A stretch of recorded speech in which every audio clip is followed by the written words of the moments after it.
Hello everyone, welcome to my channel. देखिए, आज की इस वीडियो में हम बात करेंगे उन 10 क्वेश्चंस के बारे में जो कि मैंने आपको बताया था कि जो केवीएस का इंटरव्यू है उसमें हमेशा ही ये क्वेश्चन पूछे जाते हैं और इस वजह से ये इम्पोर्टेंट क्वेश्चन भी हो जाते हैं। और मैंने 10 क्वेश्चन की बात की थी जिसमें से 5 क्वेश्चन मैं पहले की वीडियो में करा चुकी हूँ। अगर आपने वो वीडियो अभी तक नहीं देखी है, आप जाकर देख सकते हैं और नोट्स बना सकते हैं उन क्वेश्चन आंसर के जो मैंने कराए हैं और जो आज की वीडियो में मैं कराने वाली हूँ, और उनको प्रॉपर तरीके से कहीं नोट कर लीजिए। और जब आप इंटरव्यू के लिए जाएंगे तो आप उनको एक बार देख लेंगे तो आपको वहां पर बहुत हेल्प मिल जाएगी इससे। तो चलिए देखते हैं क्वेश्चंस को। तो जो 5 क्वेश्चन है वो तो मैं अपनी लास्ट की वीडियो में करा चुकी हूँ। अब 6 नंबर के क्वेश्चन से हम स्टार्ट करेंगे। क्वेश्चन क्या है, how will you maintain discipline in your classroom. कि आप एक टीचर है और आप अपनी क्लासरूम में जो डिसिप्लिन है उसको कैसे बनाकर रखेंगे, कैसे मेंटेन करेंगे। तो ये क्वेश्चन आपसे पूछा जा सकता है। तो आप बोलेंगे कि सर या मैम, जैसे ही मैं क्लास में एंटर करूंगी सब बच्चे अपने काम में लगे होंगे। वो क्या है, इतनी आसानी से नहीं मानते हैं। आप उनको चाहे कितना ही डांट फटकार लो, कितना ही चिल्लाकर बोल लो, चुप होने के लिए बोल लो, लेकिन बच्चे क्या है इतनी आसानी से चुप नहीं होते हैं। तो आप बोलना कि सर मैं ना क्लास में जाते ही क्लैपिंग करना स्टार्ट कर दूंगी। जैसे ही मैं क्लैपिंग करूंगी बच्चे ना मेरी तरफ देखने लगेंगे कि मैम क्या कर रही है ना। तो इससे ना उनका ध्यान मेरी तरफ हो जाएगा। और या फिर कुछ अलग अलग एक्टिविटी करके दिखाऊंगी तो जिससे बच्चे क्या है अट्रैक्ट हो जाए और मेरी बातों को सुने और मेरे बातों पर ध्यान दे। इसके अलावा मैं करूंगी कि मैं बच्चों को बोलूंगी कि बच्चों मुझे कुछ नहीं आता है और आज ना आप बताएंगे कि मैं क्या कर रही हूँ। और उसके बाद क्या है मैं चलना स्टार्ट करूंगी और बच्चों से बोलूंगी, बच्चों व्हाट इज मैम डूइंग। तो बच्चे बोलेंगे मैम इज वॉकिंग। उसके बाद मैं कुछ गाऊंगी तो मैं फिर से क्वेश्चन करूंगी कि बच्चों व्हाट इज मैम डूइंग। तो बच्चे बोलेंगे मैम इज सिंगिंग। तो ऐसे करके उनका जो पूरा ध्यान है वो मेरी बातों पर होगा, मेरी तरफ होगा। और जैसे ही उनका ध्यान मेरी तरफ होगा मैं अपना टॉपिक पढ़ाना स्टार्ट कर दूंगी। इससे क्या है कि डिसिप्लिन भी बना रहेगा और जो मैं पढ़ाने वाली हूँ उनको वो भी उनको अच्छे से समझ आएगा, क्योंकि वो पहले से ही कंसंट्रेट करने लग गए हैं, मेरी बातों को सुनने लग गए हैं। तो अगर आप ये उनको करके दिखाते हैं ना और आप बोलते हैं कि सर मैं डिसिप्लिन मेंटेन करने के लिए ये करूंगी, तो अगर आप ऐसा बोलते हैं ना तो पक्का वो आपसे खुश हो जाएंगे इस बात पर। और आपको ज़्यादा इम्प्रेस करने के चक्कर में बहुत ज़्यादा कुछ नहीं बोलना है, आपको प्रैक्टिकल रहना है। जो रियल चीज़ें वही बतानी है, जो रियल सिचुएशन होती है बच्चों की, रियल क्लासरूम की सिचुएशन होती है उसके अकॉर्डिंग ही आपको बोलना है। आपको हवा में वहाँ पर बातें नहीं करनी है, ठीक है। नेक्स्ट क्वेश्चन है, what is your teaching methodology and how will you manage with a lazy student and a naughty student.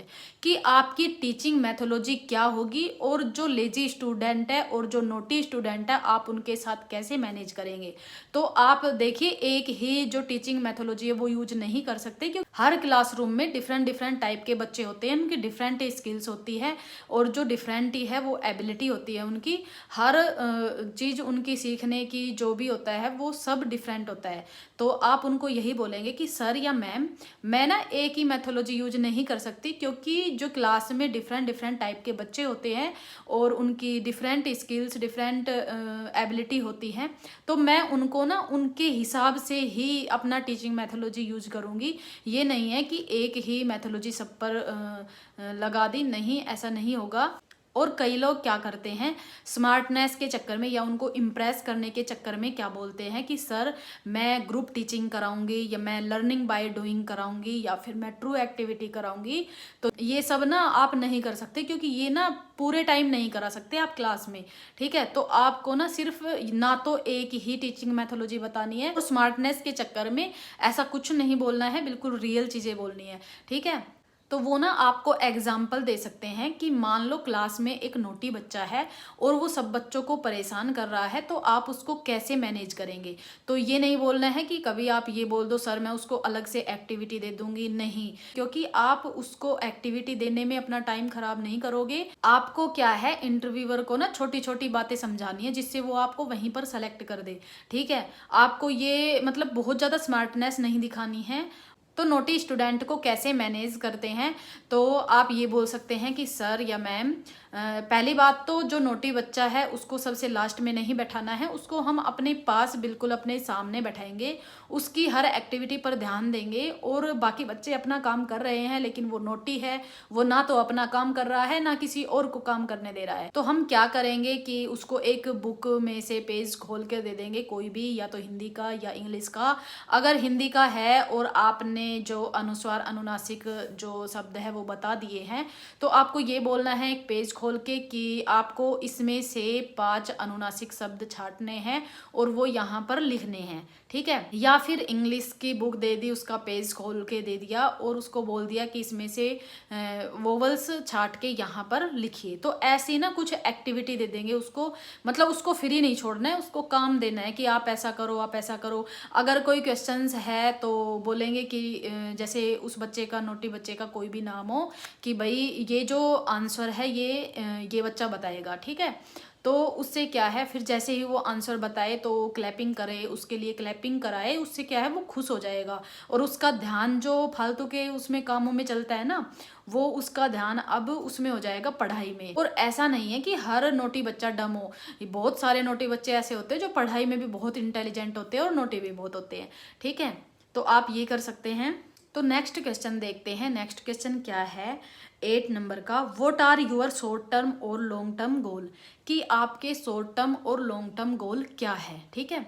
तो आप शॉर्ट टर्म गोल में क्या बता सकते हैं कि सर मुझे ये जॉब मिल जाए, यही मेरा शॉर्ट टर्म जो है गोल है। और जो लॉन्ग टर्म गोल है उसमें आप क्या बता सकते हैं, उसमें आप प्रिंसिपल बता सकते हैं, लेक्चरर बता सकते हैं, ठीक है, ये सब आप उसमें बता सकते हैं। और है ना, कई बार वो ये भी पूछ लेते हैं कि आपका जो शॉर्ट टर्म गोल है, what is your short term goal as a teacher, कि आप टीचर की तरह आपका शॉर्ट टर्म गोल क्या है। आप टीचर है, आपने पहले जो शॉर्ट टर्म गोल बताया था वो बताया था कि मुझे जॉब मिल जाए, आपको मान लो जॉब मिल गई, आप टीचर बन गए।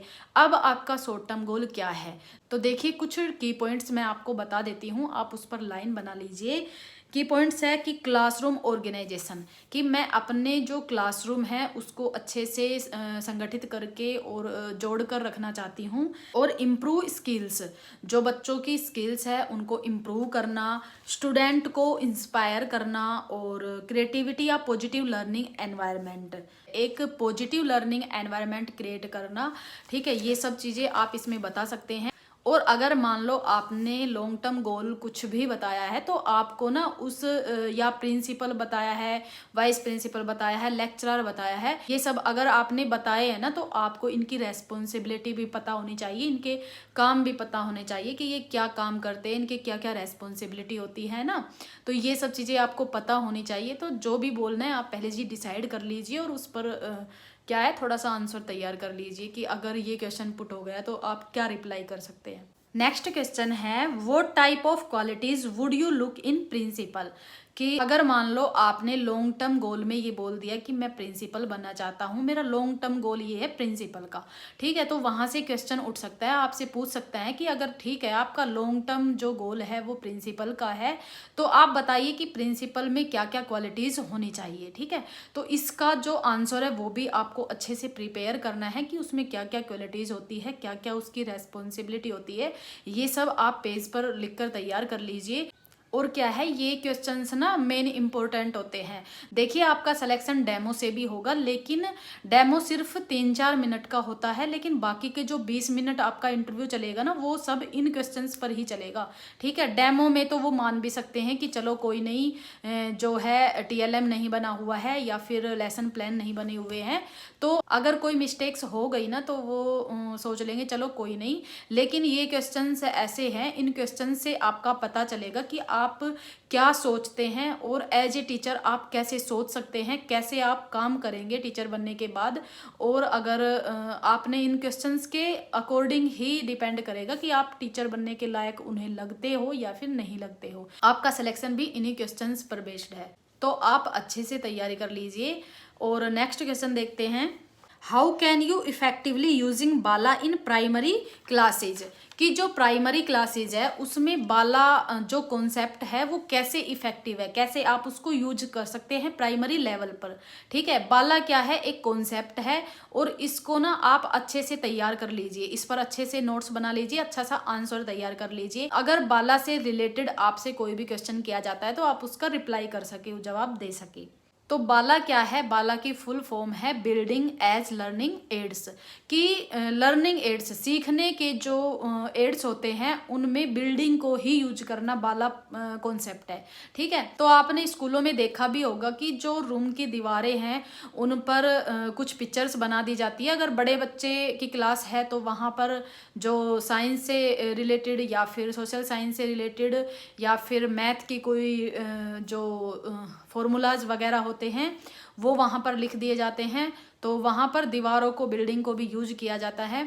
ऐसे ही अगर छोटे बच्चों की क्लासेज है तो उसमें ABCD वगैरह लिखना, काउंटिंग लिखना या फिर ए अनार लिखना, ये सब ना वहाँ पर लिख दिए जाते हैं दीवारों पर, ताकि बच्चे सीखने में बिल्डिंग का भी यूज करें। तो ये सब क्या है, बाला कॉन्सेप्ट के अंदर ही है।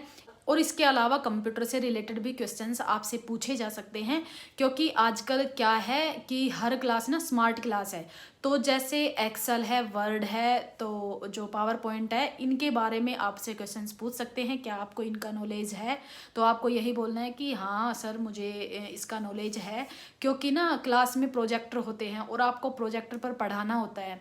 तो अगर आपको इन सब चीज़ों की नॉलेज नहीं है तो आप प्रोजेक्टर पर नहीं पढ़ा पाएंगे, क्योंकि वहाँ पर जैसे कभी पेन ड्राइव लेके और वहाँ पर कोई ऑडियो सुनाना हो बच्चों को, कोई वीडियो के थ्रू उनको सिखाना है, तो ये सब आप तभी कर पाएंगे, तब आपको इसकी थोड़ी बहुत नॉलेज होगी। ठीक है, और आपको उनको यही बोलना है कि सर हाँ मुझे इन सब चीज़ों की नॉलेज है और मैं ये करके दिखा सकती हूँ, पेन ड्राइव वगैरह लगा के और बच्चों को ऑडियो वीडियो सुनाना और जो एक्सेल और वर्ड पर काम करना, सर मैं थोड़ा बहुत नॉलेज है इसके बारे में और मैं ये कर सकती हूँ। अगर वो करवाना चाहे तो आप उनको करके दिखा सकते हैं।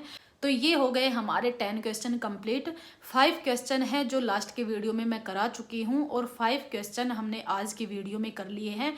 तो आप अपनी तैयारी अच्छे से करते रहिए। तो मेरी यही कोशिश है कि जो मैंने क्वेश्चंस कराए हैं उनसे आपको हेल्प मिले और आपका सिलेक्शन हो। तो आप अपनी तैयारी में लगे रहिए, और अगर आपको मेरी वीडियो पसंद आई है तो वीडियो को लाइक करना, चैनल को सब्सक्राइब करना, और अगर आपको कोई भी क्वेश्चंस है, कोई भी डाउट है तो आप कमेंट बॉक्स में कमेंट कर सकते हैं। Thank you.